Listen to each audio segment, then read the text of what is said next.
Hello, everyone, and welcome to another edition of Taking Over. I am, of course, Ol'Ed and Fries, joined, as always, by my lovely co-host, the natural Astrid Pizarro. Astrid, this is going to be a fun one for you. For the first time, we're talking about a show where you were there live and in person. Yay! My turn finally.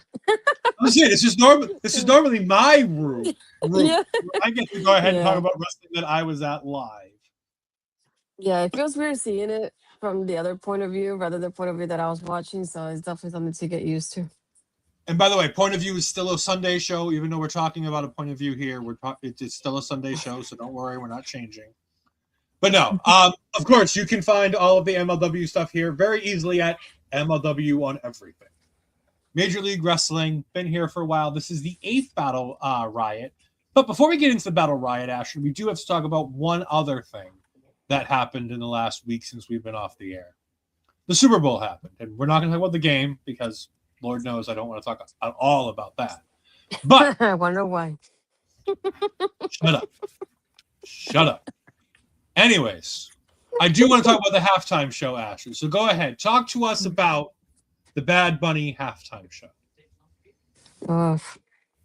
I'll put a disclaimer right now before I begin. I'm not particularly like a Bad Bunny fan. I started listening to his music recently just because I wanted to get familiar with the songs ahead of time for the show.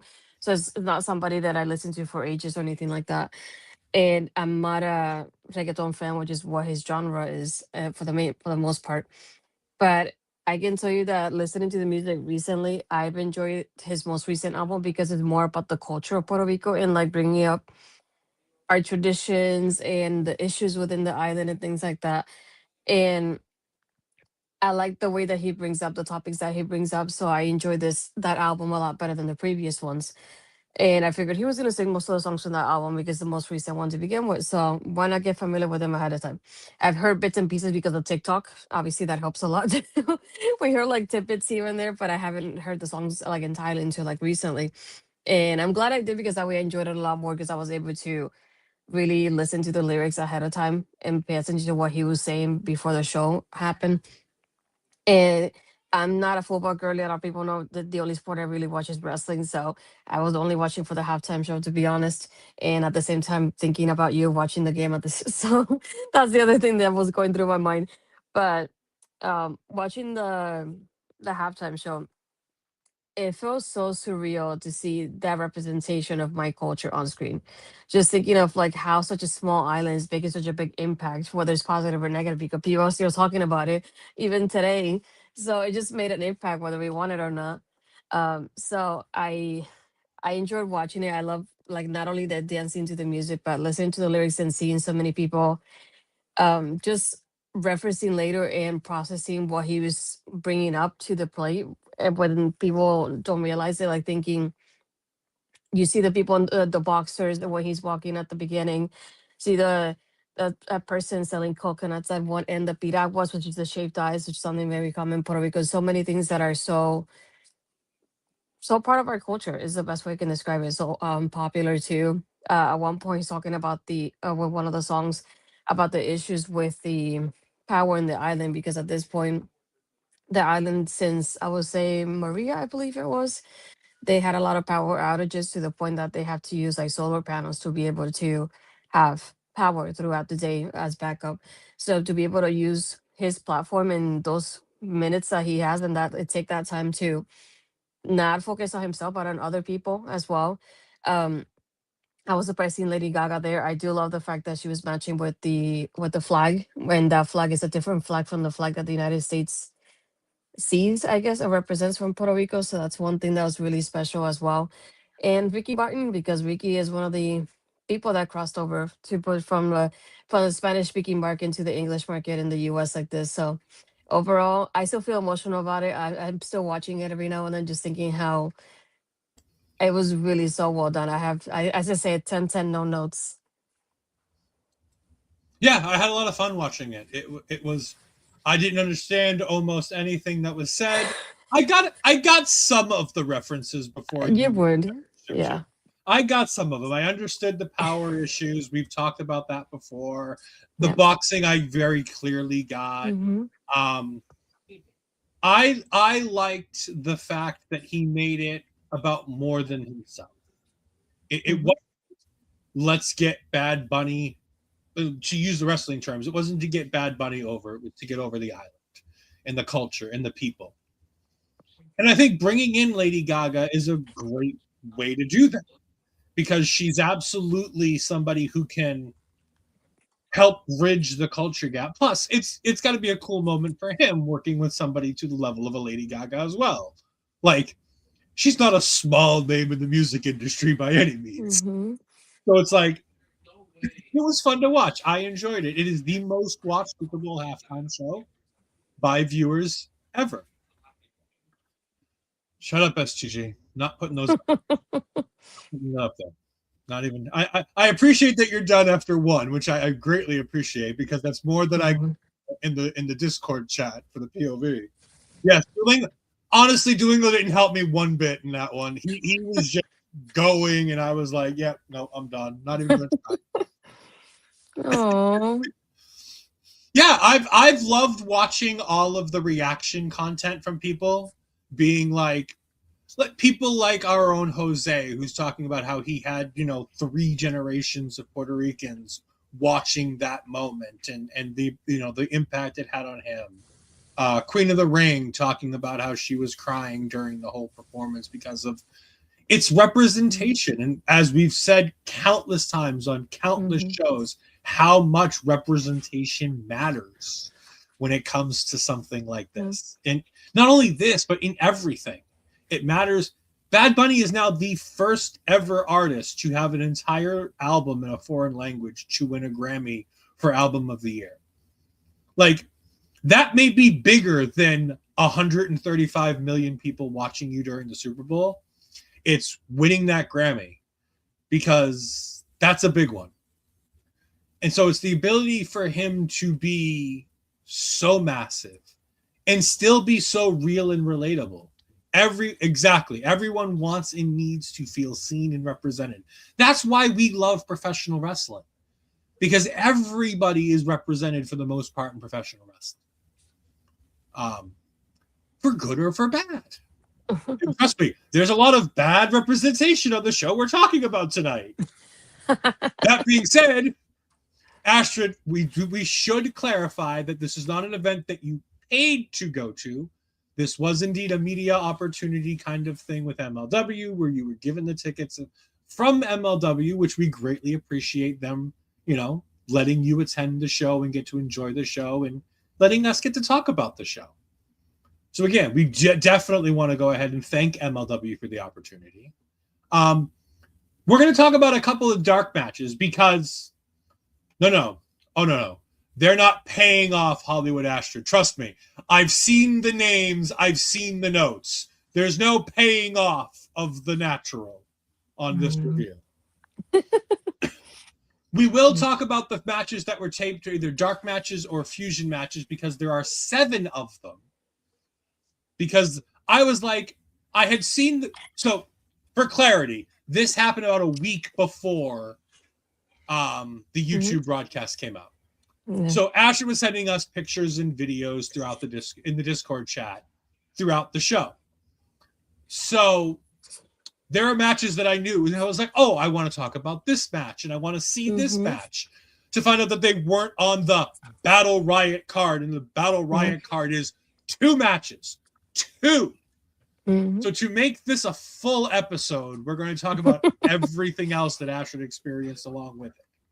Yeah, no, I'm not fucking waiting for Fusion. No. They've lost my viewership number. I'm not going back to watch Fusion. No. They had an opportunity to get me and they lost it. Sorry, Emma. So let's start with the opening match. Shotzi Blackheart taking on Priscilla Kelly. Astrid, I have no idea what happened here, so what you got? I mean, I don't have notes either, just because I was more like taking videos and enjoying the matches from what I saw there. Overall, I this was very fun match. This is one of the ones I hope they do put for Fusion on, because I like how the girls were going out about each other. They were really aggressive in most aspects too. I did like the fact to be able to see both of these ladies live, because I don't think I ever seen them live before, like in person in NXT before. So I was glad I was able to do something like this. Um, yeah, overall I enjoyed that one. I feel like they were doing great representation, and at the end, Shotzi wins this one, if I'm correct, and she was calling out the champion at the end, which I'm hoping that it's come almost like a carrying kind of situation for her, because I feel like she's at the moment somebody that's very popular and a name that is being brought up in the indies very often. So I'm hoping that that causes them to put her as the champion sooner or later. Yes, and the current MLW featherweight women's champion is Shoko Nakajima.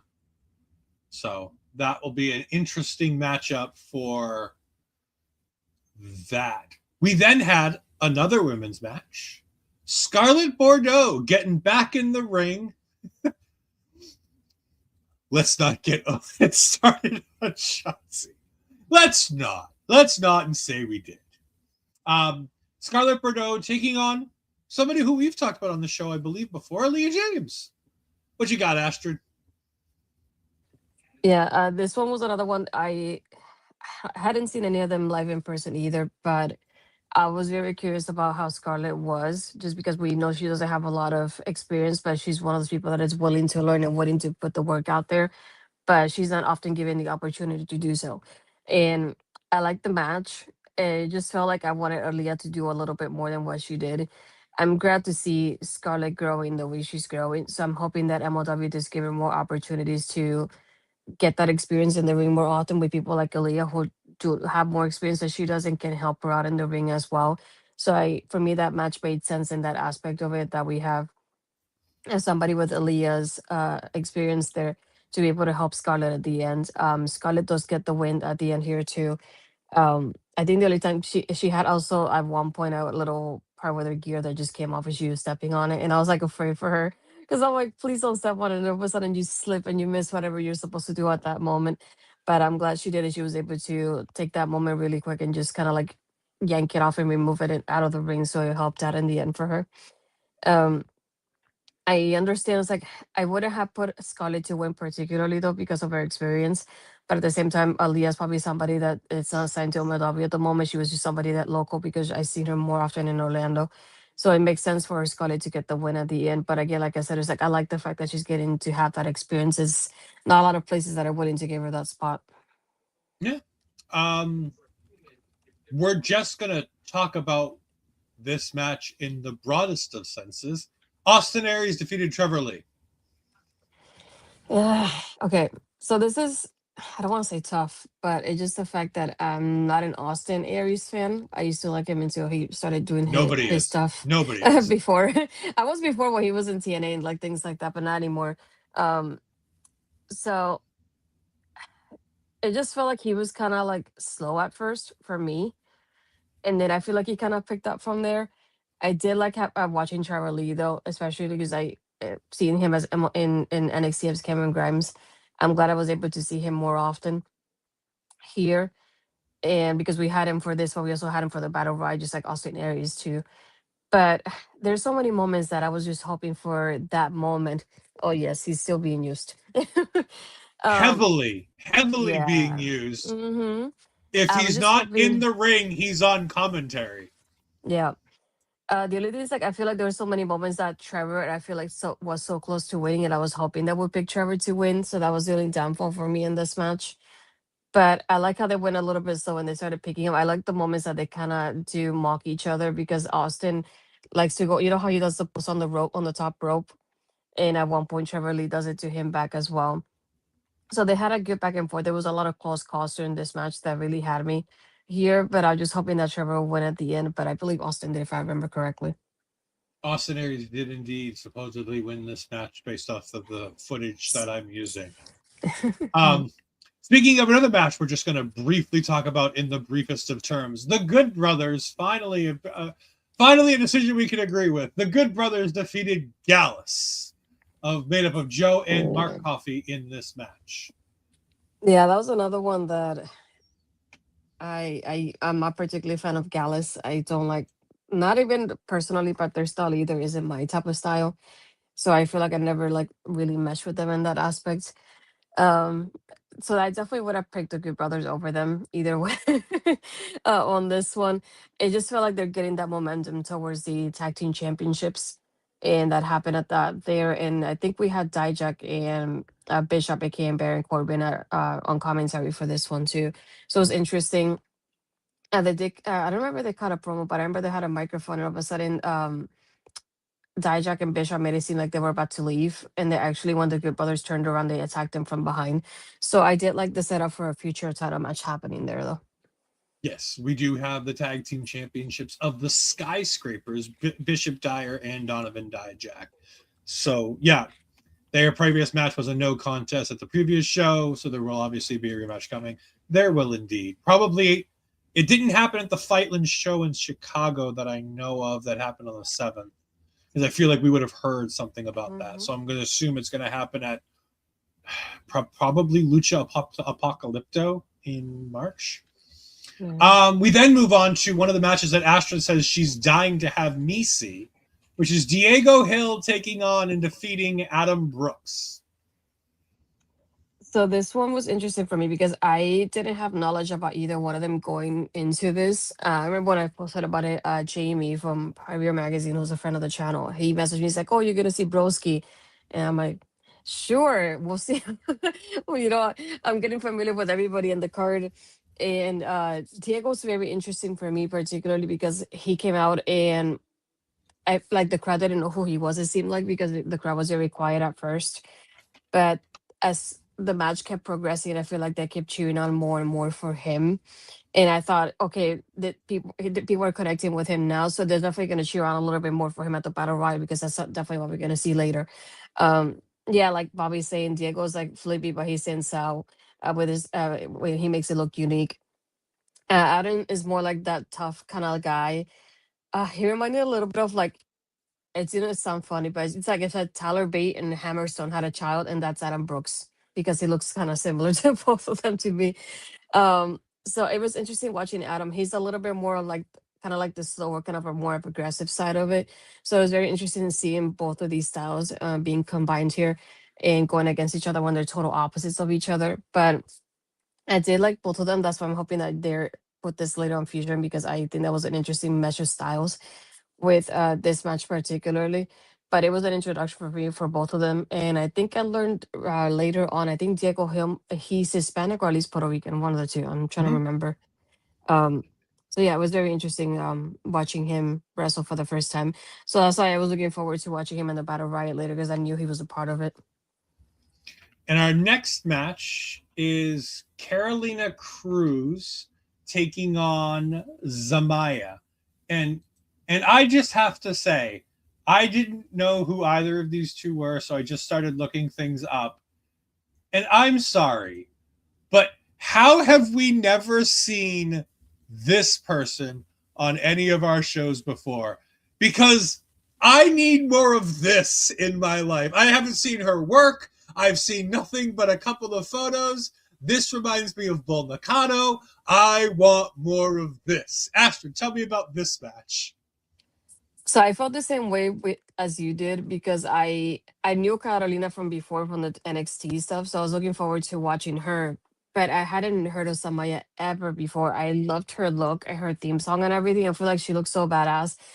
My only disappointment in the match was like I did like Samaya, but all of a sudden the match once the match started, Samaya just took over the match, and I didn't see anything from Carolina at that point. So I feel like I didn't even see a Carolina match because she didn't give anything in the match. Samaya just took over and she won, which I was not expecting. Um, so that's why I was like, I want to see more from Samaya, but I was also disappointed that I didn't get to see more from Carolina because I was looking forward to that from the beginning, knowing that that's the person that I knew before the show started. So that's the only thing. But like you said, it's like the look and everything. And I was like, I love how she looks, the hair and everything. I was like, that was so cool. So that's another one that I'm hoping they put on just because I want you to get introduced to Samaya like I was too.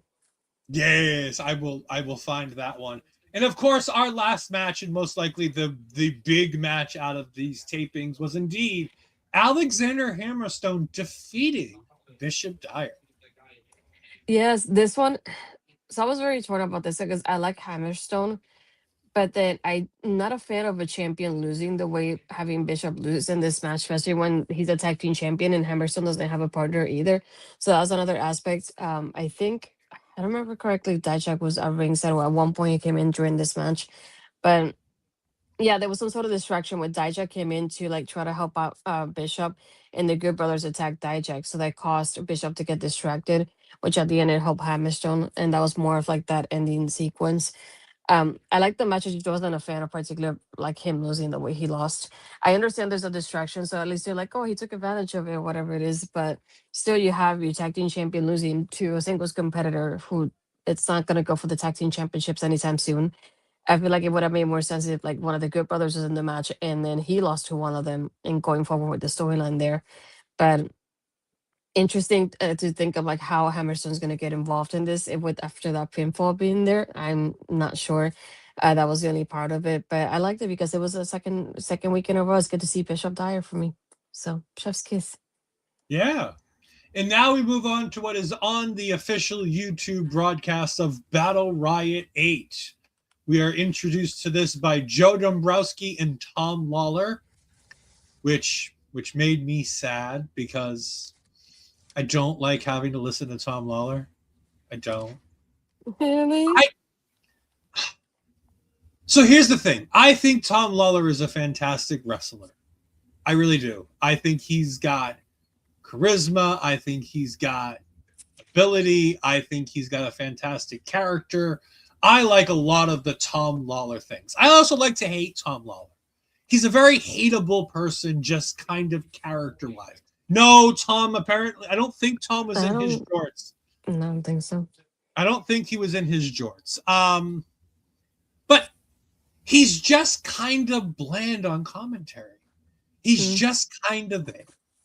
Like, he's giving good insight throughout this card, but he didn't feel like a professional wrestler a lot of the times during this.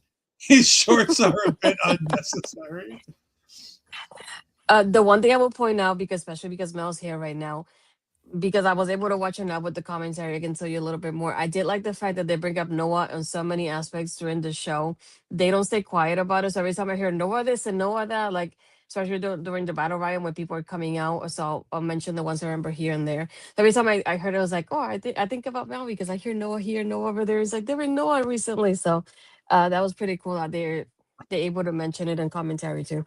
Yeah, I have to watch this week's Monday Magic episode from Noah because we had both Dean Malenko's daughter on this week's episode, as well as Izzy James was on this week's episode as well. Yeah.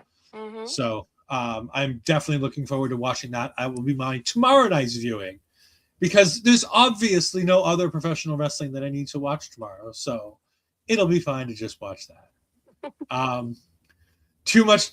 So it's not too much knowledge, not enough personality. It's just Tom is a character. Like, he's a legit character. He's funny. He's interesting. He's great. And throughout this commentary, it just felt off. Like, it didn't feel like Tom Lawler. It felt like Tom Lawler was a commentator. And I really don't like that about it. Yes, and we love commentary when they go ahead and give nods to other companies, especially Pro Wrestling Noah and other places like that. It's great to find people and go, this is where this person is if you want to watch more of them. Because watching the indies, we can both say we really like it when they tell us, oh, this person's on loan from or coming from X, Y, and Z. So at least we know what region we're looking to find more of these people. Tom Lawler was following the commentary and being no, that's the funny thing. He wasn't doing that. He wasn't over the top. He wasn't being the Tom Lawler that I hoped and wanted when I saw that Tom Lawler was on commentary. And again, one of my favorite things about Tom Lawler is that I have this fantastic trading card from Donovan, Dijak, and his whatnot, where Donovan Dijak has him in a chinlock from the MLW trading card series. By the way, for those that don't know, Bobby has a matching version of this. That was his Christmas gift.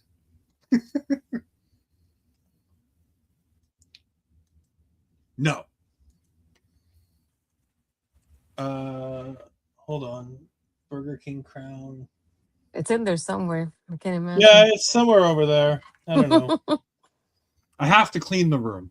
It's a bit of a pigsty right now. But anyways, let's go ahead and talk about this show. Obviously, we have Rich Palladino on commentary. I'm sorry, not on commentary, ring announcing for MLW, because this is his other gig as well as doing all the independent stuff. He is indeed a fantastic ring announcer and now has the full-time job of being the MLW ring announcer, which is great. We like Rich. We love Rich. Rich is fantastic. We didn't get to see a lot of Rich here because, well, there's not a lot to do. He has a 40-man Battle Riot where, thankfully, for 39 of them, he gave us names of who people are, which is great. Very helpful for writing notes, taking notes, finding out who people are. Not so great with the one guy that we had to figure out who it was because they were generic goon number 5. But we'll get there. Our first match is Kushida versus Templario for the MLW Middleweight Championship. Now, before we get to the match, we have a little bit of Ol'Ed history bullshit that I have to deal with MLW. So, I don't know. Templario comes out and he's basically like an old school knight. He's a Mexican knight. He's got like the old like shield crest on his mask. It's a cool look. He pulls a big sword from a stone. He's basically like one of King Arthur's knights. It's the sword and the stone. It's all that. The problem is they then on commentary, Joe Dombrowski tries to link this King Arthur-esque time frame knight with the Knights Templar that his name comes from, being Templario.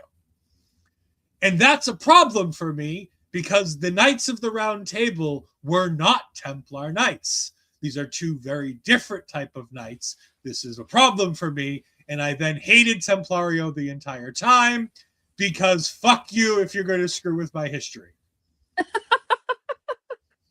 So he instantly became the heel. Not that he wasn't going to be the heel wrestling Kushida anyways, because it's Kushida, and I love Kushida. Yep. All right, now that Ol'Ed's rant about history is over, Astrid, what did you think of this 12 and a half, almost 13-minute match where Kushida becomes the new MLW middleweight champion? That was fun for me because I like the fact because people are familiar with Kushida, he automatically became the person everybody was cheering for. But I like the fact that as the match keeps happening and that Templario starts getting cheered a little bit more because people are seeing what he does and they're enjoying his performance. So it was pretty fun to see that transition happen during the match in itself. I did like a lot of the submissions they have because even though they're both very quick people, so they do a lot of like that lucha libre type of style almost. I like the fact that they have their submissions every now and then.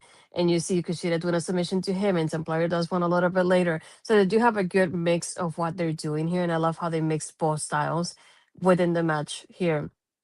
I was back and forth about who I thought was going to win. But I like the fact that they have Kushida win the match. And I like the angle after. This is the moment that I started messaging Bobby more about the history of Contra because I didn't know. I just knew that Jacob was a part of it before. And after that, I didn't have any like knowledge about the group in itself. And I like the fact that he's like, oh, this is what happened. And this like Contra is basically like, I think that basically almost feels like it's non-existent at this point because nobody's there. But then it looks like they're kind of rebuilding in a way with the angles here at the show tonight.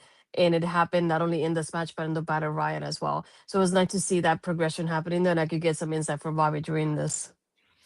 Contra is the overarching like villain organization of the whole MLW thing. Like there's MLW and then there's whatever Contra's doing, and it's always kind of intermingled. Mm. And it's fun because there have been some fantastic names that have been linked. Yeah, I was gonna say I already put those up. There's been some fantastic. I love this match. I thought this was great. Templario is, as Mel says, really, really good. He's getting better. I love the wrestling he did. Like I said, I just hated the kind of, trying to screw with my history here and tell me something I know that isn't true and trying to make me believe that it is. Kushida is just Kushida. Like this guy's been wrestling for what feels like 20 years. I know it's not been, but it feels like we've been talking about Kushida forever, and we've been watching Kushida matches forever. Mm-hmm. He's one of the. If you're making a list of some of the greatest luchador style professional wrestlers in the world, and no, Kushida is not really a luchador because I don't know if you consider the Japanese style high flying wrestlers luchadors, but he fits that style. Yeah. He's up there on that Mount Rushmore with the Rey Mysterios and the Psychosises and all of those fantastic names of the early, late 90s and mid 90s. Like he's up there with those names. He's so fucking good at everything he does. And the idea that he was setting up for the hoverboard lock and then to win with the Back to the Future was just great. It's a fun little misdirect. It's a fun little thing. And then, like you said, Ikuro Kwon coming out, looking like he's going to attack Kushida to get a shot at the middleweight championship, to do the swerve and to beat up on Templario, and have Kushida beat up on Templario and join the villain group of Contra, I thought was a really cool idea. Heel Kushida isn't something I've seen or heard a lot about, so I'm slightly interested to see what you do with Kushida as a heel. Mm-hmm. Because there are some people that just don't work as a heel. Rey Mysterio, for one of them. Rey Mysterio has tried once in his entire career on televised professional wrestling to be a heel. It didn't go well. It led with him being unmasked and being part of a group called the Filthy Animals.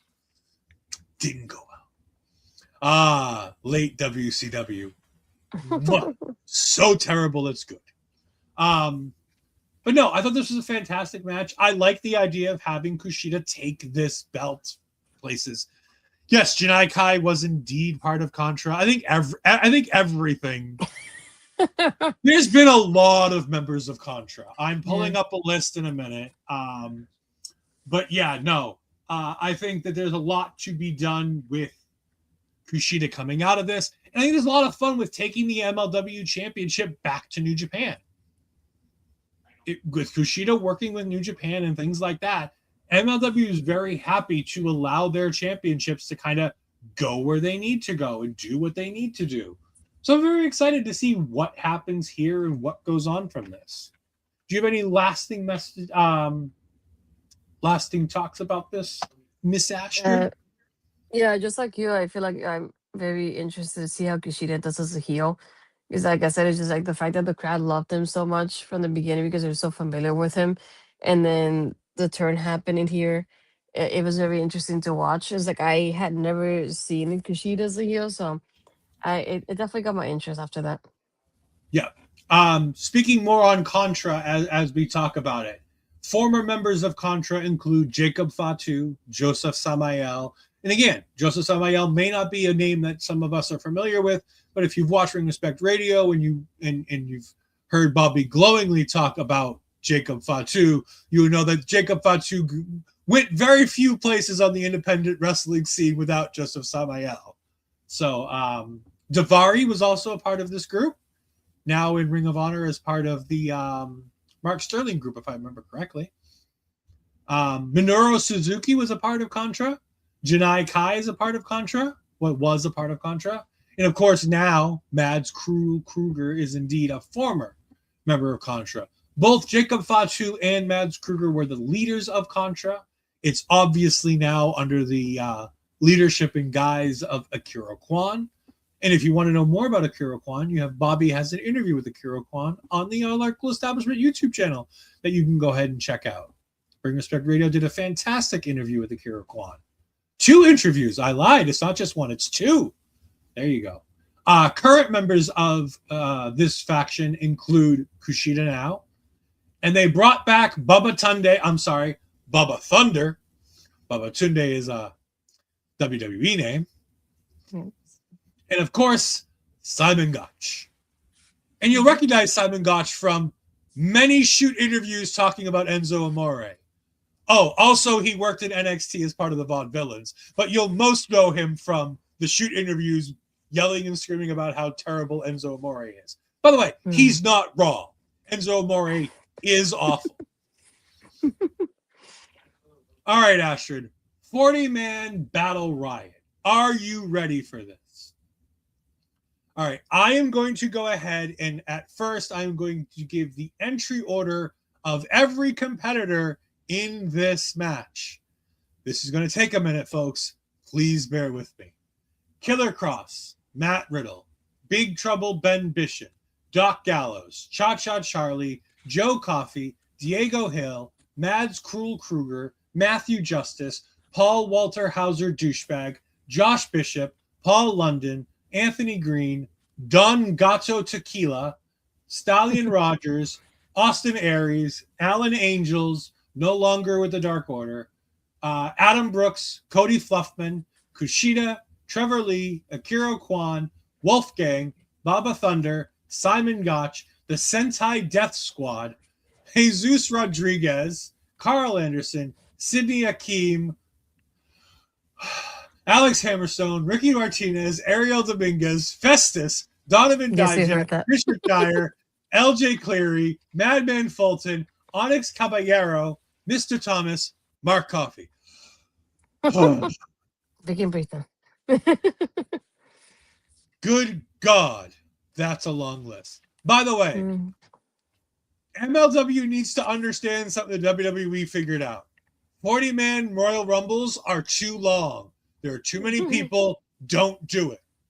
WWE did one 40-man Royal Rumble, one 50-man Battle Royal Rumble, and that was only because it was in the undisclosed area in that place with the greatest Royal Rumble, and they needed to pay people lots and lots of money. No. 40 is not awesome when MLW does it. This match went on far too long with far too many names who didn't bother being in that ring. Not LJ Cleary. He was fantastic. We'll talk more about him. No, Bobby. I disagree with you entirely. 40 was way too many people. When you have 2 versions of Doc Gallows, that's 2 versions too many. Well, let's go from the beginning, though. All right, let's start at the beginning. So storytelling-wise, I think it was very ironic how they started it, having Kross and Riddle, because I like how they mentioned in the commentaries, like, oh, they're friends, but they had some kind of disagreements lately, so we don't know how this is gonna go about for the match. So it's an interesting start to begin with. And then we get Ben Bishop. The moment that he came out, I like the fact that my brother doesn't know a lot of indie people. I'm obviously getting to know them recently. And it's just funny. He's like, he knows them from the online stuff. Yeah, he knows all the online stuff from him. So when he saw him, he's like, oh, I know who that is. I was like, oh, of course you know who that is now. But I was like, I hated the fact that he wasn't there for long, because I wanted to see more from him. This is the first time I actually get to see him in person. But I'm glad that at least I saw him once. I just wanted him to be there a little bit longer than what he was for. And unfortunately, he had to be eliminated by Riddle, which I wasn't a fan about. Another thing, Riddle's gear. The colors reminded me of Honey Dukes from Harry Potter, and I hated the fact that I can recall that, because it looked like he was wearing almost like a bikini at that point. I was like, this is not something I would like to see while somebody's wrestling. This is too much for me, unfortunately. I know you'll finally be able to see it now after I send it to you guys. Yeah, Riddle was wearing far too little for a man accused of so many things. Yeah, not great. Ben Bishop out here is just fantastic. I love Ben Bishop. I love how they put over his social media presence. I assume that there's going to be more Ben Bishop in MLW, even if it's just spot appearances, something like this. I think it's great because they put over Tribal Keith. They put over his social media presence. They put over the fact that he came out there and helped save Kross to give Kross that little bit of an out, which I think is really good because it's going to continue that storytelling that we're going to hear far too long in this match. Out comes the before. Oh, sorry. No, I wanted to clarify too, because I didn't know all the rules, and I like the fact that they gave him to us before the match even started. Obviously, it's almost like a Royal Rumble, but you can also get eliminated by pinfall, submission. Weapons are allowed, and so obviously there's that no DQ type of thing if you look at it that way. One of the things I didn't like, and I understand why, because they had a referee in the ring with everybody, and at one point there's too many people in the ring, and I feel like the referee doesn't even know where to go himself. But I know he has to be there because of any pinfalls that might happen inside the ring. But I could have done without the referee being there because I feel like he was probably fearing for his life, left and right, seeing all these bodies everywhere, and he just like, I don't know where to go because there's no pinfall happening. Um, so I say the rules thing because at one point Riddle has a submission on Ben and Ben taps out and that's how he gets eliminated. So I like the fact that it's not just over the top row like it usually is.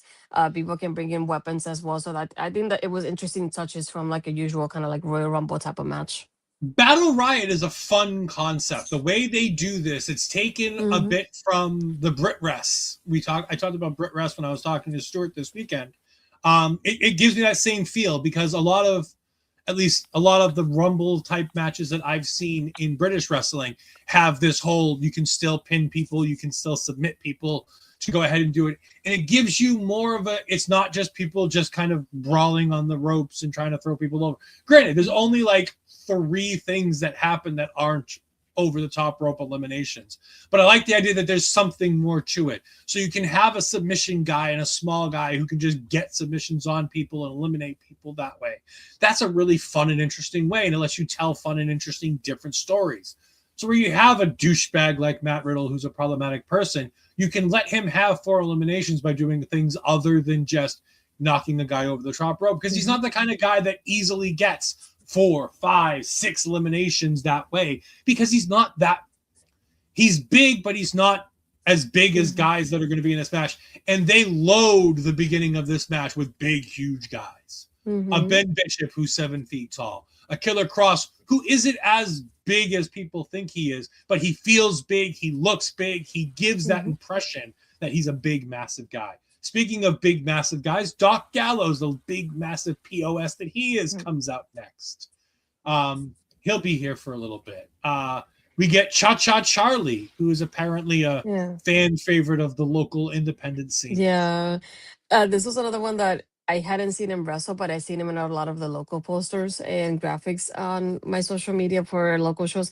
And when I had seen in the email they sent us that he was going to be there, I thought this one's going to be one of those that, because in Orlando, a lot of people are going to cheer for him, and the people watching are going to be so confused, but people are cheering so much for him. But I like the fact that I was able to watch him for the first time in real life like this too, after seeing him in so many graphics and all over my social media. So I like the fact that the crowd actually loves him so much, and they actually do everything like that he does. And he has a great connection with the crowd that I feel like a lot of people don't have. So that was great to actually witness. Yeah, I thought he was a lot of fun. He didn't do a whole lot of interesting things, but we got a little bit of a glimpse of him. And I'd be happy to cover a Cha-Cha Charlie match in the future. People I don't want to cover more of. Joe Coffey was here. Great. Diego Hill came out after Joe Coffey. He was fantastic. I liked him. There's something to this Diego Hill. Like, I know you said you were talking about how you got to see a full match of him and really got to see a bit more of him. This is the only thing I've gotten to see of him, and I like it. I like what I saw. I think he's got some skill. I think he's got some talent. I'm very excited to try to find if there's some other stuff that he does someplace else that we can get to cover, or even just to look at, just to see what it is, because I think that there's a lot to something like that. And then at number 8, we get Mads Krügger finally comes out, and now the title is officially on the line, as we knew it was going to be. But at this point now, it is officially there. The title has come out to the ringside area, and Mads Krügger enters the ring. He had, I believe, the second most eliminations in this match with 5, which makes perfect sense. And again, Krule, as we've called him on a lot of the other shows. It's funny. Bobby used to talk about this Mads Krügger guy all the time. And I'm like, he can't compete with this guy Krule that we have on the independent scene up here in New England. It's funny because I never actually watched a picture or a video of anything that they were talking about when Bobby and Papa Smokes would do Fusion and talk about Krügger. I didn't realize they were the same person. So it was funny when I mentioned to Bobby, oh, look, this guy, and I showed him the picture. And he's like, yeah, we've been talking about him for years. Because they added the Krule. And the funny thing is you don't have the connection. It's because of the fact that they added the Krule recently as he started to go on the independent run, from what I understand. It used to just be Mads Krügger. And the Krule, I think, is a new thing, I believe. I never realized they were the same until about, I want to say, what, a year ago, I think it was, Bobby, that you clued me in on this one. You kayfabed me. You gave me the rub there and told me. But yeah, no, I had no idea that Mads Krügger and Krule from the independent wrestling scene was indeed the same person. Out came Matthew Justice, who was a name that I am familiar with the MLW scene. I've seen him in matches before. He's fine. He does the again. Matthew Justice is a name that I could have done without. He didn't do a whole lot in the match. Didn't really need him. He took the big spot being thrown through the table by Josh Bishop. We'll get to him in a bit. But there was really nothing fantastic about him in this match. He was just kind of there. Paul Walter Hauser. I hate this guy. Like I knew he would be a favorite when I saw him. Yeah. So, like, I get that he's supposedly this great actor. I don't find him great there either in the acting world. And I get it. Like, they're like, oh, he's here to, not put himself over and not grow his fan base. And I'm like, well, don't worry, MLW. Coming to work for you really isn't going to grow his fan base any. He's also just kind of relatively good in the ring. Like, he's not ultra great. Like, he's not a celebrity wrestler because I don't consider him a celebrity. He's also not a great wrestler, but I think he's willing to do everything and anything he needs to do, and I like that about him. But there was like a moment here where I was watching him wrestle Joe Coffey. Like, when he came in, the one big spot they gave him was him and Joe Coffey went back and forth for a while, and it was so wrestling camp basic that I was like, you've been doing this for far too long to still be wrestling camp basic, Mr. Hauser. Like, you've got to be better than this. Like, and like I said, I'm sure he's a wonderful person. I'm sure working with him is fantastic. I'm sure he's a wonderful guy. And honestly, compared to a lot of people that we're going to talk about on this show, I'd much rather sit here and talk about Paul Walter Hauser than half the people in this match, because half the people in this match either didn't do anything or are so bad at being people that I don't want to talk about them. Dang it. It hasn't had haterade in quite a while, people. This is the new one.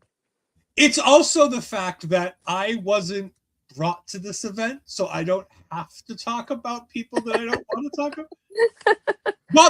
Bobby, you don't know.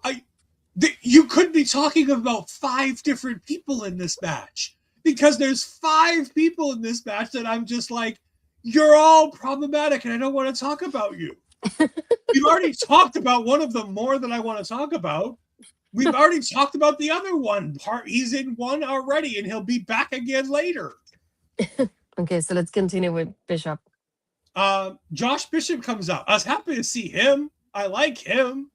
He's the only reason why I want to watch Fourth Rope. He's legitimately like, I don't care about watching Zilla Fatu. I sure as hell don't want to watch Enzo Amore, but like, I'd be interested in watching a bit more Fourth Rope to learn more about Josh Bishop. Because this guy, he feels a bit generic, but he also has this look. And he has this something special about him. When he walks in the room and he walks into that ring, your eyes gravitate to him. And you want to see more. And setting up the two tables when he comes out up on the outside, I like that. I thought he was good. What did you think about Bishop here? In this Yeah, match? like you said, it's like the look is something that really caught my attention with him. So I was interested to see more from him. I like the fact, like you said, he sets up the two tables, he gets inside the ring. Not too long after, the best way I can describe it, he just launches, because no other word for it, just launches Matthew Justice to the table. And obviously that eliminates Matthew from the match. But just the visual of it happening the way it was, I was like, holy crap, that was interesting. And I feel like that got a reaction out of people the way it happened, especially so early on in the match. So I'm glad that he was the person to do it to begin with. Yeah. We then get, I'm going to say, has to be the oldest person in this match. Which is saying something, considering they almost had Sasha Kojima in this match. Mr. Breadman himself was almost in this match. Thankfully, he got taken out by Contra. But Paul London, in his old age, in that way too tight bodysuit that he was wrestling in with his gray hair. Oh, Paul. You know, okay, to give everybody a visual, you know what the Grinch looks like when he's at Universal standing up with the belly like that? That's what Paul London looked like. And I hated the fact that he looked like he just came out of bed and just went to work to MLW, because that onesie looked like a pajama onesie. And once I saw that, I went, "Oh no, we need a different year, honey. This isn't working for me." And I'm sure I'm not the only one. And I hate to say that out loud. Oh my goodness! But I Hold just on. I'm trying to try to find a visual. Well, he's got he's got cool gear, and then he's got the gear he wore. Like, this is not the gear he wore. This is what I like. Like, this is the Paul London gear that I like. Like, this gear is cool. I like this gear. Mm-hmm. But that's not the gear he was wearing. So give me a moment. I'm going to pull up the MLW stream. So Astrid, you can Yeah, they look like pajamas. It's the only thing I don't like. It just looks like he just rolled out of bed and just here, I'm here. Let me know when it's my turn. Um, so that's the only part that I was like, and I like how in commentary, at least here, they talk about him and Paul Washer and their connection and their storyline here and how they go about each other. So that was interesting to like listen to and get some more storytelling there. And after this one, we get Anthony Greene. So I was happy to see Anthony Greene. Chef's kiss. I'm glad he was in this match. He didn't do a whole lot either. I was hoping he'd do a lot more. Um, the one he was a part of is that I think it was a coffee had a pineapple, and he literally just kind of like slid it over in a way like a bowling ball to Anthony Greene, so it landed on his what, and that was the spot that he had to begin in the match. I don't think he was in there for too long. And after that, we had Don Gato coming in with the tequila. So I figured it was going to be a little bit different because I had seen him from across the room walking to like another area. So I was like, if he's in this match, where is he really going? So I like how he had like a different type of entrance with the two girls and promoting the tequila, but he took way too long to get to the ring. So by the time he got there, I'm like, the next person's gonna come in at this point because it just took that long to get there. Yes, we have to talk more about Don Gato, because this man, he has all the gravitas. He has all the, I don't know if he has a lick of wrestling talent worth a damn. But my God, did this man have all the charisma? Like, he walked out with Rachel Leigh and what was her name? Madison. Madison Monroe, I believe you said her name was. I think so. Yeah. I'm looking it up. Hold on. You sent me the name. Madison Maxwell. Okay.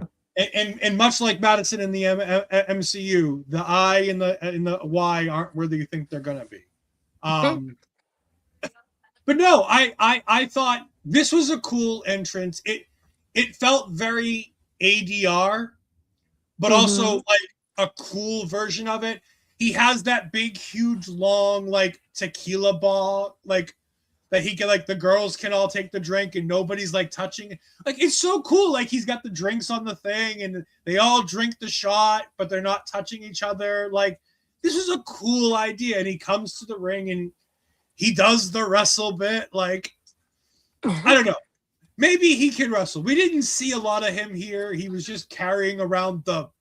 By the way, the fact that there's a belt on the other side of this big, huge, long wooden board that he has tequila shots.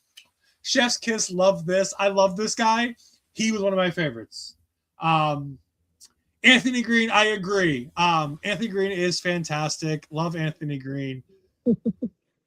But yeah, he did get a bit jobbed out in this match, which was a bit unfortunate because I do love some AG. Like, I heard his music play and I'm like, I know this music. I don't have to wait for you guys to do anything. I heard the music and knew who was coming out. And I got really excited. And then he was in the match and I got really sad. Yeah. Hold on. Here we go. We've got Paul. I had to scrub the feed to try to get to a spot. Oh, Paul London. Like, I'm sorry, Mr. London. What were you thinking, sir? Like, I'm a big guy. I wouldn't wear this knowing I have all of that to have to deal with. Like, and again, this is unfortunate because I liked Paul London 15 years ago. Yeah. When he was in his prime. And it doesn't help that he's the reason why I have to watch Paul Walter Hauser wrestle. Because he trained Paul Walter Hauser. So he's even another level down on my shit list. But, you know, it is what it is. He's still good in the ring. Like, he can still do the things he needs. Which is kind of surprising considering he's a bigger, older lad. I'm happy to see he can keep doing the things he did. After Don Gato, we had Stallion Rogers. And Stallion Rogers, I had to look this up during it because I was certain I knew him before. And I was right. On 205 Live and on a bit on NXT, he does look like a reject from a Valentine's Day superhero thing. Stallion Rogers is indeed Kurt Stallion from 205 Live.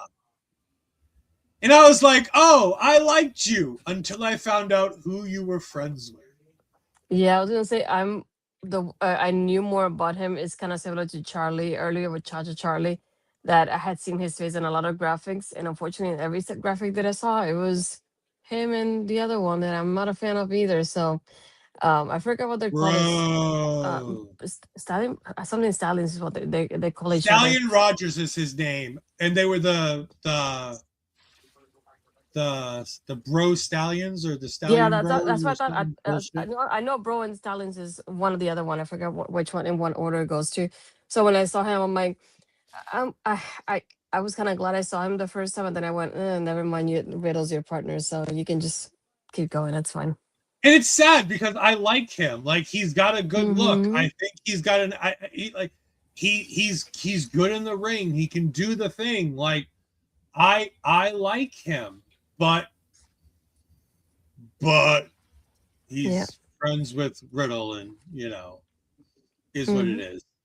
Thankfully, not too long later, he was eliminated with Don Gato, and we didn't have to worry about him, but I also lost Don Gato. Speaking of problematic people that I don't want to talk about, Austin Aries came out dressed like Rambo.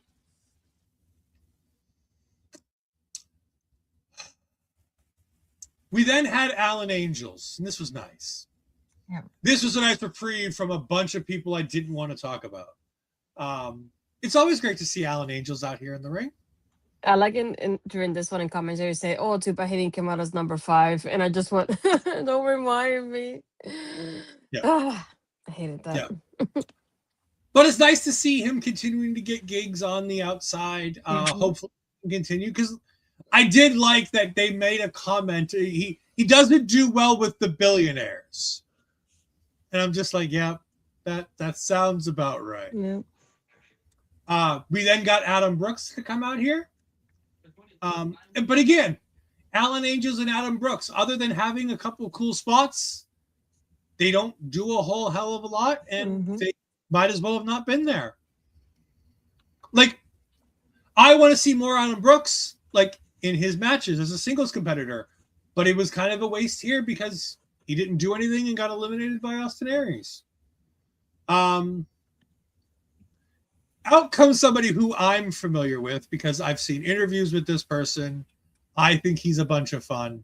Astrid, tell me your thoughts of seeing the male cheerleader extraordinaire, Cody Fluffman, for the first time. You can keep him if you want. It's okay. Oh, come on. The plus-size Fluff Man. He's great.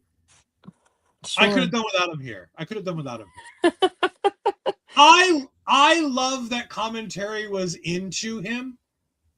I think that's an important thing to do with a guy like Fluffman because he is a bit of a comedy guy. Like, he's a guy who's like pretending to be a bit of a cheerleader, and he's upwards of 3-ish pounds, I'd say. I think he's above the 3 mark. He's a bigger dude. But you gotta love the fact that he's willing to just go out there and do the thing. And I love him, and I love the charisma, and I love the smile. And every time I watch him work, he gives me that good feeling. Like, I see him and I'm like, all right, cool. Like, I don't want to root for you, but I'm also not rooting against you. And in the ring with all these people, like, there's a lot of people here that I'm rooting against, so it's fine to have him out here. But again, he gets one elimination and then is eliminated by Trevor Lee. Out comes Kushida, and this begins the Contra arc. Because Kushida is the first member of Contra to come out, and then for the next, like, 6 people, other than Trevor Lee, who comes out after Kushida, everybody is Contra. And there's a reason for that. Because they take out both Sasha Kojima and Davey Boy Smith Jr., who were supposed to enter. I believe they were number 24 and number 25. I believe were Kojima and Davey Boy Smith Jr. Yeah, because Simon Gotch is 25 and 26 looks so question mark, so that should have been there too. Yeah, then that's the Sentai Death Squad. So we had then Kushida, Kwon, Babathunder, Simon Gotch, and Sentai Death Squad, who is just generic goon number 5. For all of you old NXT enjoyers, you'll like that reference. And this is basically these 5 guys eliminate Mads Krügger. And he basically eliminates all of them too. I love this portion of the Battle Riot because I love the idea that they don't care if they win the Battle Riot as long as Krule loses. Yeah. And I love the fact that we set this up with attacking Davey Boy, with attacking Templario earlier, with attacking Kojima earlier. We're now building a resistance force to this group as well. Because now we can have Gotch, Thunder, Kwon, and Kushida taking on Krule, Templario, Kojima, and Smith. Like, there's an 8-man tag that's now been built with a very quick and easy build in this Battle Riot to give you months worth of content. Because you can do the singles matches and the tag matches, and everybody's got an issue. And all the good guys don't want to work together because they don't like each other, and they can't trust Krule because they've all been victimized by Krule for the foreseeable future. So it's a great way. Yes, they will absolutely do that, Bobby. They will use this to build. I don't know if they can last War Chambers in what, November? Can they bring this all the way to November? When is War Chamber? Hold on. I'm going to look that up. I was gonna say in this part, I was excited because I was thinking, oh, I want to see Gojimon. So I'm ready to take videos for Mel, and then I see the video of like Contra, and I was like, never mind, he's out. I feel so bad. Oh, they did it. They did it in. They did it in. So War Chamber happens whenever MLW feels like it. Apparently, the first War Chamber in 2019 happened in September. Then the War Chamber in 2021 happened in November. And then in 2020, they didn't have it at all in 2022. And in 2023, it happened in April. In 2024, it happened in March. Last year, it happened in May. So there's no rhyme or reason to when it happens, but it seems to be in the early part of the year. So yes, it will indeed be a War Chamber match. Absolutely, Bobby. Yeah. You are correct. I was saying that my favorite part about this with the Contra angle is the visual here, because we get, like you said, the guy that they didn't give us a name to him. He comes in, he's a little bit bigger. He takes out Krule the way he does. A little bit. The dude is bigger than Cody. Yeah. The funny part was that from my side, because I'm the opposite side of the hard cam, all I could see was his butt crack, and I'm like, I didn't come to see this. This is the only thing. I was like, even before he did, I think he did like a senton to him or something like that, because he was on the other side. But even before he did it, his pants were already done halfway through his butt before he did it. And I'm like, oh no, there goes his pants when this happens too. But they take him out. But my favorite part is the visual that some more people come in. They're masked as well, so they're more affiliated with Contra. We don't know who they are. They come in and they also help out to put Krule in a body bag. And they really close out the body bag. The visual of him getting taken out that way, literally by everybody in Contra, the way they did backstage with the body bag in itself that Babathunder brought in. I was like, that visual, that was incredible to watch, and definitely got a different kind of reaction during the match, especially now because at this point we're a little bit more than halfway through the match. So it's like you're in that moment that you're like, you don't want people to get kind of like too tired either. So it's like it kind of woke up people in the sense of it where the length of the match was at right there and then. Yeah, and at this point now we understand we're getting a new world champion. We don't have to wait to the very end to be like, will we, won't we? At this point now we know there will be a new world champion being crowned at the end of this. And this is where everything kind of picks up from the competitors' aspect, because now they know they've all got an opportunity now. They're all sharing in that opportunity to become the new world champion. Then we get Jesus Rodriguez, who was Ricardo Rodriguez in WWE, who his post ADR days have not been kind to him. I miss him on Spanish commentary in WWE, to be honest with you. That's the place where I miss him the most. Because I don't care to watch him wrestle, because he's not really good at it. He wasn't good at it in NXT when we used to watch him in the early days of NXT. He wasn't good at it in 205 Live when they forced him to do it there. He's not good at it when he does it now. He's a name. And trust me, there's going to be a whole bunch of names coming out. I know he only really does it for Battle Riot.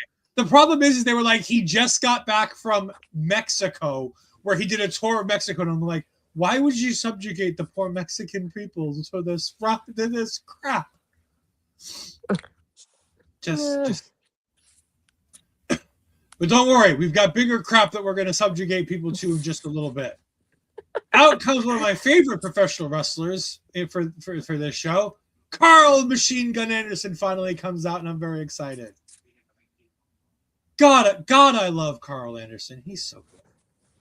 I mean, he didn't get anything to do in this, but, you know, I love seeing Karl Anderson. He's great. Sidney Akeem comes out. Reggie, Reginald, Scripps, however you want to call him. I was about to say Scripps. Scripps. Under the orange mask of Scripps. Out comes Sidney Akeem. God, I love watching him wrestle. He's so good. Otherwise, he's usually with the... I was surprised we got no Cesar Duran, no Selena De La Renta in this. I was very sad. So, like, if I'm gonna put myself in the garbage of having to watch MLW, I at least want to see Selena De La Renta on my screen for reasons. Sure. Plus, I love Cesar Duran for his work in Lucha Underground. Like, he was really good in Lucha Underground. Like, and like, I know we'll see him for Lucha Apocalypto in a few weeks, and that's fine. But it felt like a waste to watch an MLW show and not see Cesar Duran and Selena De La Renta.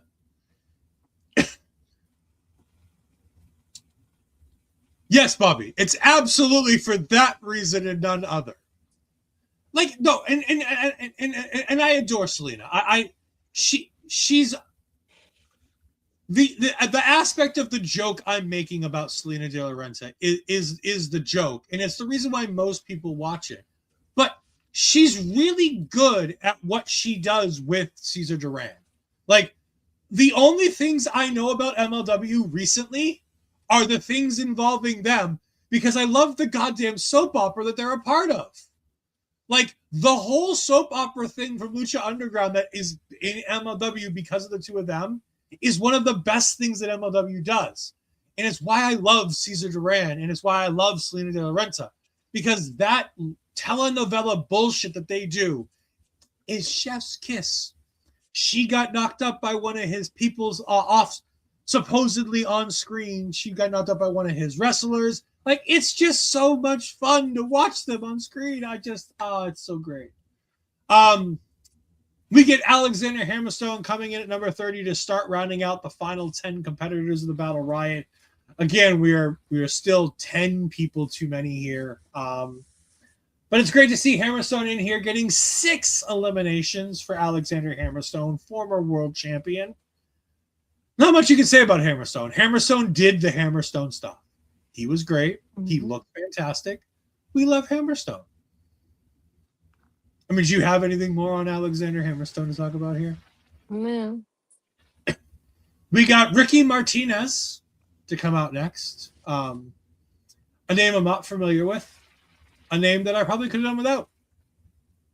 Like, it's just a local guy too. That's the other reason why. Mm-hmm. It's like, you can make it 30 people. Like, I get wanting to use local talent to help give them a shot, to give them a payday. And this match was only an hour and 7 minutes, which is fun considering the fact that they did a 40-man Battle Riot in the same time that WWE basically does a 30-man Royal Rumble. But I have more fun watching a 30-man Royal Rumble in WWE than I have watching this Battle Riot. Because it's just so many useless people in the ring. No, Bobby, that's not a compliment. The fact that they do 40 people at the same time it takes WWE to do 30 is not a compliment. I have watched WWE in the last 20 years. It's just the last 6 months I haven't watched any of their content. We then get Ariel Dominguez, who again was fine. Local competitor, small name, didn't need to be there. It was fun. And the next one didn't either. But he was already there. But nowhere on my bingo card did I have the return. No. Look, Bobby. I love enhancement talent. Enhancement talent is fantastic. Our local enhancement talent are sensational, and we love our local enhancement talent. The Ol'Ed talent in all of these shows is great. However, if you did away with all the Ol'Ed talent in this card, we could have had a 30-man Battle Riot that would have been a lot better, and it would have been a lot shorter, and more things could have happened that were big and interesting. If all we'd done is cut all the bullshit guys that didn't need to be there. Like, here's the thing. We didn't need Babathunder, the Sentai Death Squad, to be competitors in this match because there are no disqualifications. So we could have just had Kushida and Kwon and Gotch and then had everybody else come in and eliminate Krule, and it all would have been the same. Nothing would have changed. They didn't need to be actual competitors. We didn't need to eliminate people like Kojima and Smith. We could have had them in the match. Like, we could have eliminated these other guys who were just local talent, who didn't need to be here other than get a $10 payday because it's MLW, and you guarantee the payday is not more than $10. It's like I get where you're coming from, but at the same time, I like having the local talent there too, because there's other people that will get bigger reactions being where they are. Because having a Chacha Charlie coming out in a different state wouldn't have been the same if he came out. And I'm glad that he did what he did, because a lot of people had that reaction with him because they actually know about him being in the local scene. And people like Ricky didn't get such a great he was like so, but Ariel Dominguez was another one that had a big reaction as well, because he's another local guy too. And to go a little bit further, AJ Cleary, that's another one too that when he came out, and I was like, oh, Mr. Lara Valkyria, yes. So I was very happy to see him. Yeah, but I don't consider LJ Cleary to be just a random guy. Like, he's not local enhanced. Like, I'm talking about the enhancement talent. Like, at the end of this, I'll go ahead and give you 10 cuts you could have made to make this match better. Just don't worry. I'll help out MLW and give you 10 cuts that you could have made on this match to make this match better. Anyway, let's keep going with the next one. So you keep Festus came out. Festus came out and did about a 10-minute gimmick that I could have done without. My God, why do we have Festus in 2026? Yes, we'll get to Mr. Birdman in a minute. MLW will be in bed, but MLW's already in bed, and plus they're not watching. I guarantee you he's not watching. I mean, normally I guarantee you he watches anything anybody talks about him because nobody talks about him, but I don't think he's watching. Yeah, I could have done without Festus. The only reason why I liked having Festus here was to be able to have the next two guys pick on him the entire time, which is Donovan Dijak and Bishop Dyer. Because I love seeing the mean girls of MLW, Bishop Dyer and Donovan Dijak, because they are, by the way, they are the mean girls. Like, they are so good at being the Regina George and Gretchen Wieners of this group. I love it. And by the way, I've now made it so that Ashley can never see them in any other light, which is the point of that. Which is the point of that. I do love the Skyscrapers. They are such talented wrestlers. They are such fantastic people. And they're just great here. Like the poking of Festus and like the bouncing of his boob and the poking him in the face. And then they eliminate Karl Anderson. And Karl gets outside. He's like, screw it. And he just grabs the bell and rings it to bring Festus to life. Like, I didn't need Festus, but at least here they made it feel like something. They gave all the people in the ring being like, no, as the crowd chanting, ring the bell. And by the way, how the fuck do the MLW fans know ring the bell for Festus? Festus is a character from 20 years, feels like 20 years ago. It's only really more like 10. But my God, how did so many people know? Yes, What I was to point that out. Yeah. I was about to say, like, when the moment that he came out, we already started chanting ring the bell, and we kept going with it. And then you can see Rich Palladino, who's near the bell, he keeps looking back. He's like, I can't do anything because that means the match is over, and the match is not over yet. And like you said, Anderson gets eliminated, so we keep chanting it, and then he keeps like looking at him from the corner because he knows that he's not on on yet. And he keeps seeing him like, what do I do? What do I do? And seeing that, it just made me laugh because you know the timing of what they're doing. And he goes, F it, whatever. And he just goes and rings the bell. And just to see that happening, the timing and the crowd just getting that reaction, like that moment was so fun to watch. Yeah, it's a great moment. And like I said, I would have kept Festus. Like, I think you could, personally, I would have cut anything Doc Gallows involved, period. But like at the same time, like the Festus one makes sense. Like they do something with it. There's a payoff to this that makes it interesting television. And you know what? There's room for comedy in this. Like this Battle Riot, there's room for a little bit of comedy. And this was some fun comedy, having Gallows do Festus. I'm not sure how they got away with it, considering it's a WWE gimmick. Now, granted, WWE might not want to remember that, might not want to keep it. So maybe that's probably how they do it. But, you know, it is what it is. Obviously, like I said, then out comes Bishop Dyer and Donovan Dijak. And then, as you mentioned earlier, out came LJ Cleary at number 36. Mr. Liar of Valkyria himself, Mr. Birdman. It was so great to see him in the ring. He is fantastic. Yes, MLW will indeed go toe-to-toe with WWE. And then bitch, whine, and moan in the courts to get money when WWE steals all of their good talent. Because that's how they afforded to keep so many of their talents for so many years.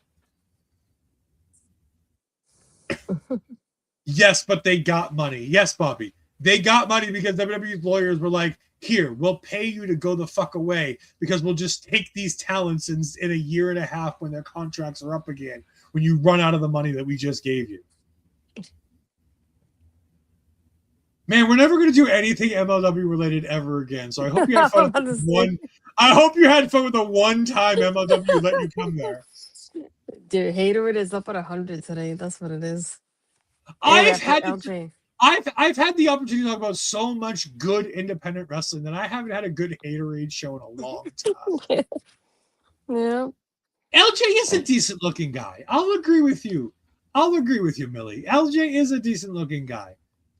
He didn't get a ton of time, but it was nice to see him in here. It was nice to get an idea of what he can do. And I liked how they put him over on commentary. They talk about how he looks like a high flyer, but he's not really a high flyer, which is something I didn't know. I didn't know that he was a ground game guy and he's more of a mat wrestler. That's something interesting and new that I didn't know. So kudos for Joe Dombrowski to go ahead. There's your Japanese reference. Yep. I don't know what the Japanese reference was. I missed it. If I'm not mistaken, if I'm Millie, correct me if I'm wrong, but this is one of the moments that they mentioned Noah. LJ recently as well. LJ was recently in Noah. He's done work there. Yeah, I think that's what Millie means if I'm correct. Oh, okay. Millie. They mentioned it also when they were talking about Gotch had been, I believe, Gotch had been working for. I believe they mentioned it with Gotch, and I know they mentioned it with earlier. I forget who it was. Out came Madman Fulton, my favorite member of the Sanity. Made me remember Sanity, and it made me small smile on my face. But again, Madman Fulton was great to be here, but he didn't do nothing. He didn't fucking do nothing. Oh, okay. Good looking guys. Okay. I figured that was it, yeah. There's a faction. I will need to look this up after the show. Remind me of that, Ashley. And then the next one. Onyx Caballero.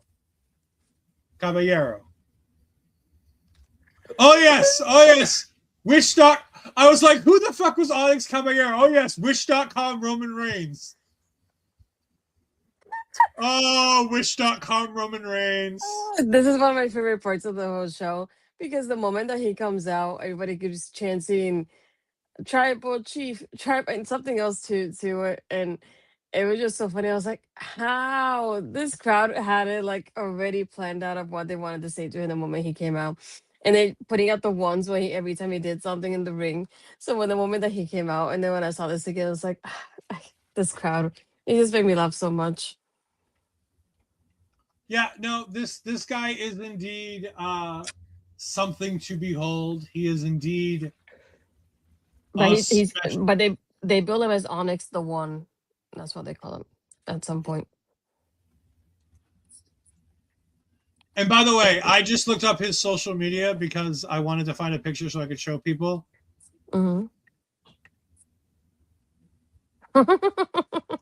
He's wearing the OTC merch. Yeah, Onyx the One, see?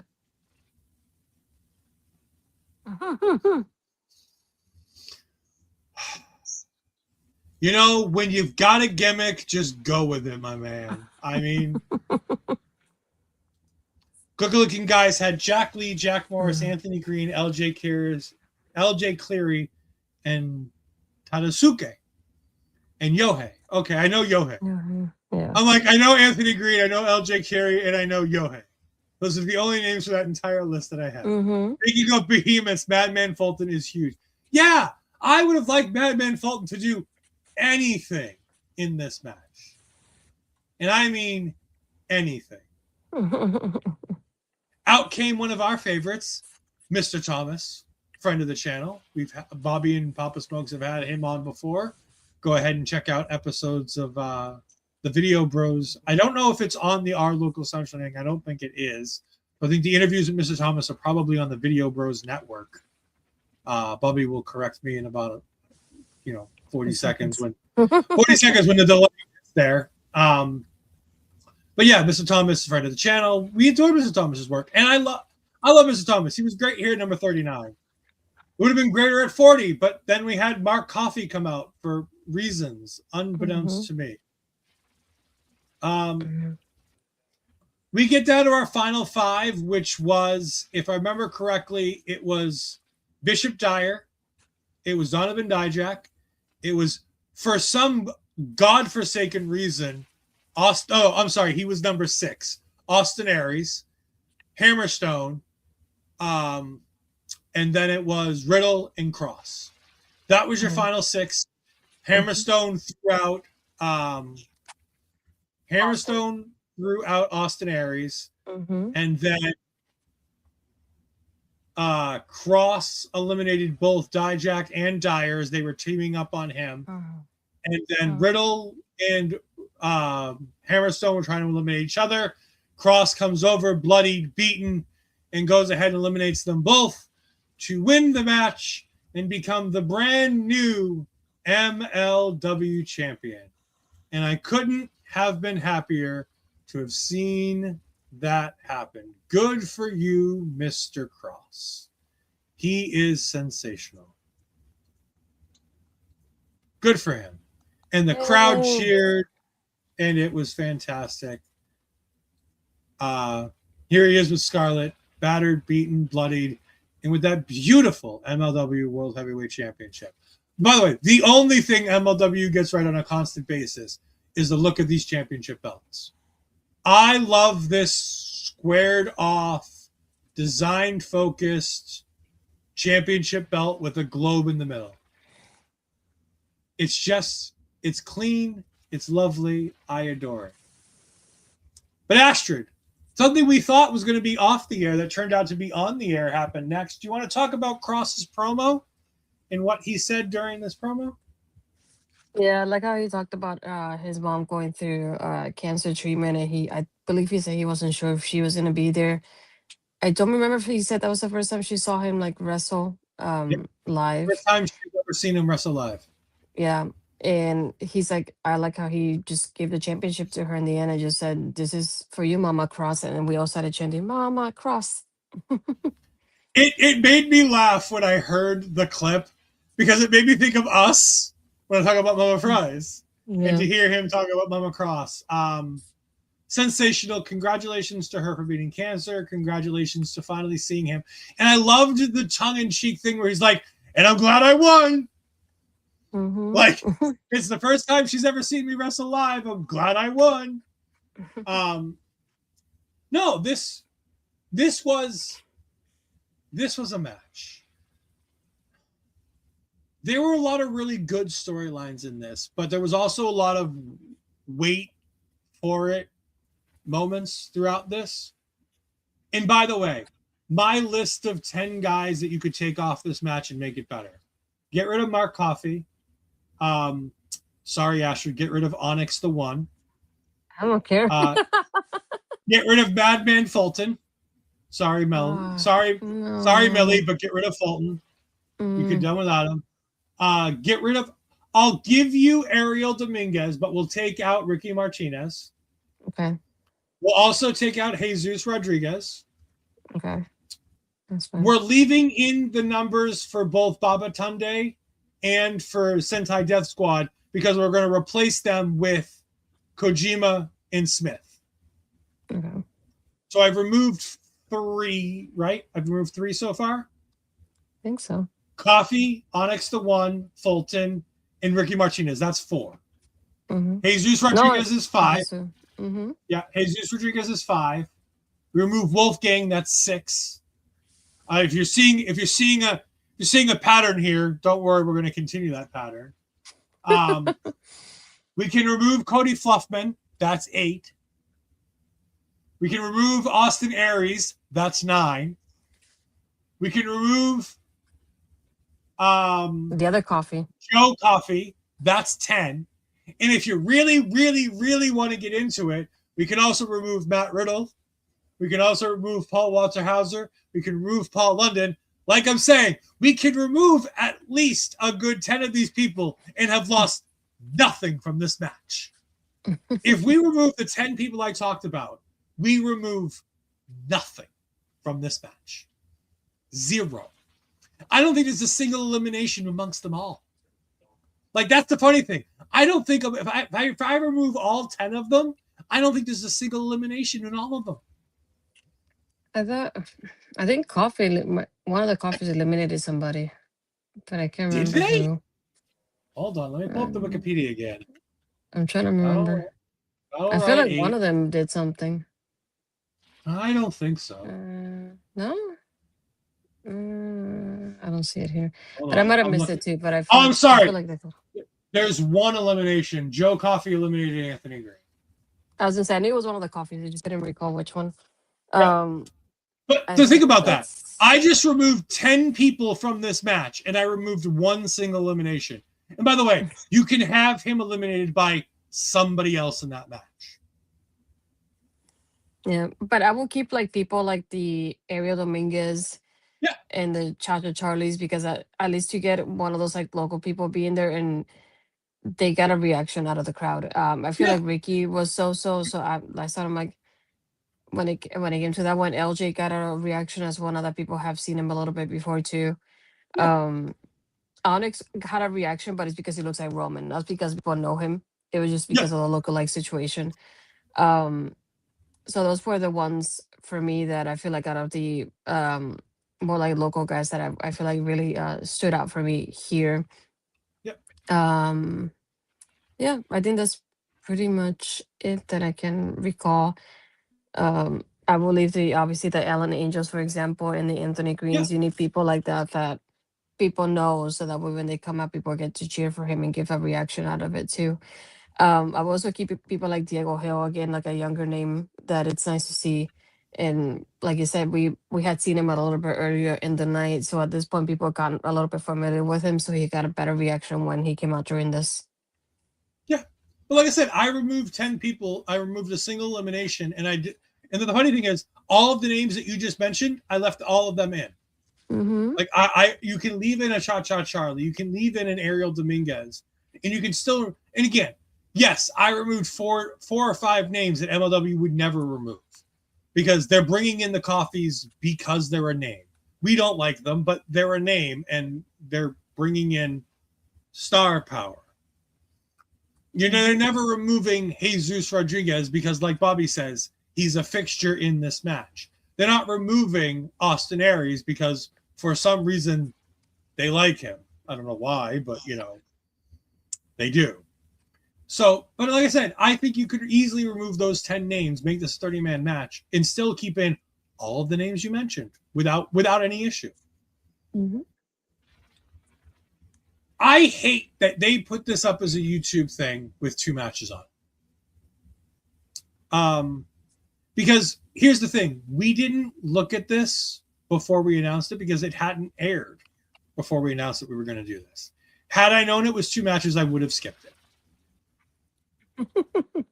I would have left it for Bobby and Papa Smokes to talk about with you, because here's a fun story backstage. 2 shows this week planned on covering the exact same MLW show. Asher was going to be on both of them because Papa Smokes and Bobby were going to have Asher as a guest. But we didn't coordinate this. We sound like a lot of people. We didn't coordinate this. Sounds like a lot of people. Why is this all falling at my feet? I announced this first, just so we're clear. Like, I announced that we were covering this first. Exactly. So it's not my fault. You announced it. That's why I said there's no we here. Is it you? This is our show on our network. This is a collective whole, thank you. Anyway. This is I had fun with the Kushida match. I didn't have a ton of fun with the Battle Riot. Battle Riots are hit or miss. Royal Rumbles are hit or miss. It also doesn't help that everybody and their mother's done a Rumble, and we've watched way too many of them in the past month. We watched 2 for Dreamwave and Uprising in December. We watched Limitlesses. I've watched another on a different show that we haven't covered.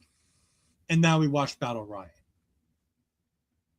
This had more problematic people in it than any of them that we've covered. And collectively, all of them had less problematic people in it than this one had. Which tells you a lot about what you need to know about MLW and their roster. Communication is really hard with so many ways to do. It really is. There's so many things. And Bobby's always here, so I just assume that Bobby knows what we're covering because we talk about it on a weekly basis on the show. That being said, we don't know what we're covering next week. Because we are covering Girl Fight Wrestling coming up as soon as it's available to us. That is on our list to cover. I think Astrid and I have agreed to cover the ETU show coming up this weekend as well, because it's featuring people that Astrid wants to see. So I've been pushing this show for 2 weeks now because Santana was supposed to face Alex Price on this show. Unfortunately, 2 companies have decided to not let that happen. I'll let you guess which 2 companies that aren't letting that match happen anymore.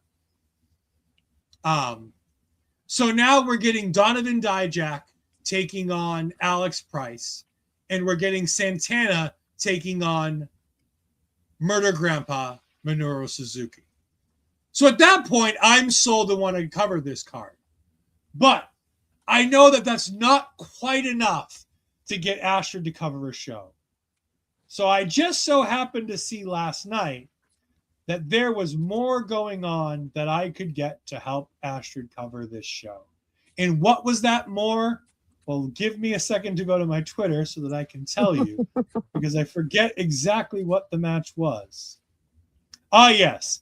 It is Lily Pescarita taking on Harleen Lopez. I found that they're having a women's match. That's 2 people that Astrid wants to talk about. And yay, I get the match. And yes, Santana versus Murder Grandpa for the ETU championship is on this card. So that's another match, that show we're covering. So we're covering both of those shows at some point in the near future. Depending when they're available on the networks and whether or not I can record them when I need to, we will have them on a given week. Later on this weekend, I will go ahead and post on Our Local Establishment what show we're covering. But trust me, there will be a show next week. We'll be back to our normal independent wrestling with a much happier Ed, who won't have as much haterade because he's not having to watch so many problematic people just because he wanted to talk about a show that Astrid got to be at live. We want to thank MLW, now that they're going to thank us. We want to thank MLW for allowing Astrid to go to this show, and hopefully that they won't tarnish her reputation in their company with all of my evil thoughts about what they are and who they have employed by them.